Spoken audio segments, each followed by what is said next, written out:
जे लोक विजा घेऊन या ठिकाणी आलेले आहेत त्यांची सगळी माहिती ही राज्य सरकारकडे उपलब्ध आहे। त्यांचं आयडेंटिफिकेशन झालेलं आहे, त्यांना नोटिसेस दिलेल्या आहेत आणि त्यांना परत पाठवण्याची व्यवस्था झालेली आहे। ते सगळे परत जात आहेत। कोणी जर अवैधरित्या आला असेल तर त्यालाही शोधण्याची प्रक्रिया आपली निरंतर चालू असते।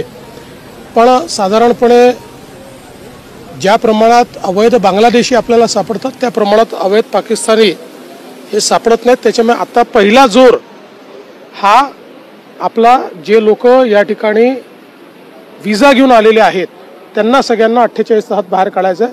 त्याच्यावर पोलीस नीट काम करत आहेत। सर, बरेच इश्यूज सुद्धा येत आहेत त्याच्यामध्ये। काही हॉस्पिटलायझेशनसाठी आलेल्या फॅमिलीज आहेत, मेडिकेशनसाठी। एक फॅमिली आहे ज्यांची 2 मुलं हार्ट डिसीजने त्रस्त आहेत, तर त्यांनी फार रिक्वेस्ट केली आहे स्टेटला। आता पॉलिसीचा विषय पण अशा केसेसमध्ये बघा असं आहे की या संदर्भात निर्णय घेण्याचा अधिकार राज्य सरकारचा नाही, तो केंद्र सरकारचा अधिकार आहे। पण त्याच वेळी जसं इथे आपण अशा प्रकारे सगळ्यांना बाहेर जायला सांगितलं आहे तसंच पाकिस्तानात देखील त्यांनी तेच केलेलं आहे। त्याच्यामुळे मला असं वाटतं की ठीक आहे, मानवतेच्या दृष्टिकोनातनं कोणाच्याबद्दल काय सिंपती असेल ती असतेच आपली, पण शेवटी जेव्हा देशाच्या सुरक्षिततेचा आणि देशाच्या अस्मितेचा विषय येतो त्यावेळी काही कडक निर्णय देखील घ्यावे लागतात। खरं म्हणजे पाकिस्तानच्या सरकारला समजलं पाहिजे की त्यांची निर्भरता भारतावर आहे आणि ज्या प्रकारे आतंकवादाला ते समर्थन देतात, मानवतेचा एक प्रकारे जे ते खून करतात, मला असं वाटतं आज जगातला कुठलाही देश पाकिस्तान सोबत उघडपणे उभा राहू शकत नाही। ही पाकिस्तानची परिस्थिती। पाकिस्तानच्या मंत्र्यांनी पंतप्रधानांना शिवीगाळ केली, ते उघडपणे धमकी देतात की आमच्याकडे न्यूक्लिअर बॉम्ब आहे। खायला पैसे नाही, कशाचा न्यूक्लिअर बॉम्ब सांगतात? खायला पैसे नाही, त्यांच्याकडे भुके मरून राहिले लोक, काय त्यांची अवस्था न्यूक्लिअर बॉम्ब सांगून राहिले? सर, बावनकुळे साहेब असं म्हटलेत की तुम्ही 2040 पर्यंत मुख्यमंत्री राहाल इथून पुढे। शुभेच्छा दिल्यात तुम्हाला।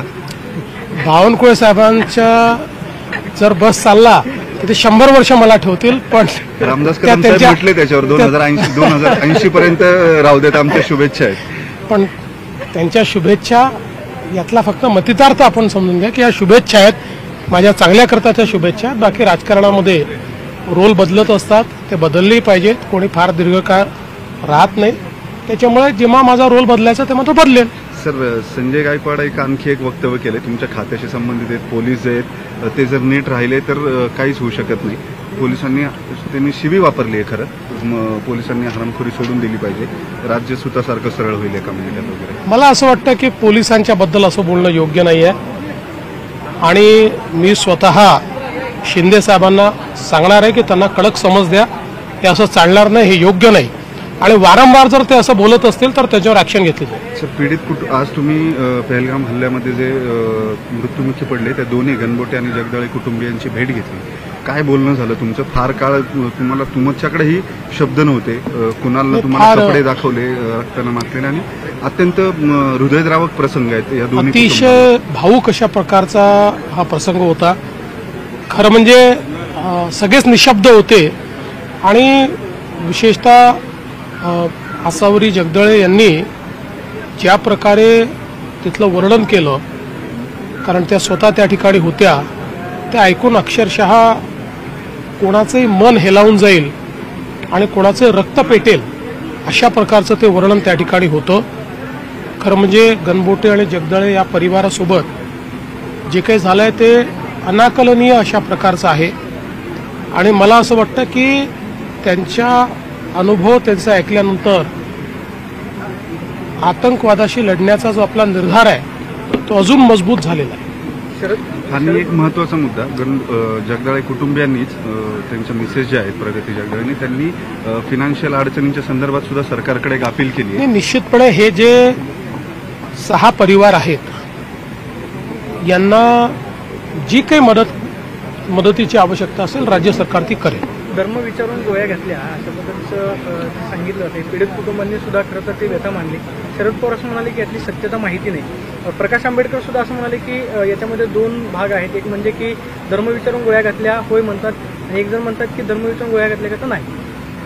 बघा, कोण काय म्हणालं याच्या वादात मला पडायचं नाही. ही वाद करण्याची वेळ नाही. जे काही पीडित आहेत त्यांच्या कुटुंबियांनी त्यांच्या व्यथा मांडलेल्या आहेत. त्यांनी जे बघितलं आहे मांडलेलं आहे. ज्यांना ते मान्य करायचं असेल ते मान्य करतील. ज्यांना डोळे उघडे ठेवूनही झोपेचं सोंग घ्यायचं असेल ते झोपेचं सोंग घेतील. मी दोघांची वक्तव्य ऐकलेली नाहीत, त्यामुळे दोघांवरही कमेंट करणार नाही. सिंधू कराराचा एक मुद्दा होता. घरापण पाणी अडवणार कसं असा एक प्रश्न विचारला जातोय. असे की सिंधू करार मोडल्यानंतर खरं म्हणजे 3-4 योजना या ऑलरेडी त्या ठिकाणी सुरू आहेत आणि पाणी काही एका दिवसात अडतं असं कोणाचा त्या ठिकाणी बाळबोध समज नाही आहे. पण या पाण्यावर पाकिस्तान निर्भर आहे आणि हे पाणी अडवणं भारताने जर सुरू केलं तर अक्षरशः पाकिस्तानवर त्या ठिकाणी तहानेने मरण्याची वेळ येईल. आणि म्हणून हा अतिशय योग्य निर्णय. अशा प्रकारची जागा दाखवावी लागते. ती जागा दाखवण्याचा निर्णय आहे. आता आपल्या इथे काही लोक असे आहेत की प्रत्येक गोष्टीत त्यांना प्रश्नचिन्ह निर्माण करायचे आहे. देशाच्या प्रती त्यांना काही वाटतच नाही. मला अशा लोकांची कीव येते. मी त्यांच्यावर काही मला राग येत नाही, कीव येते.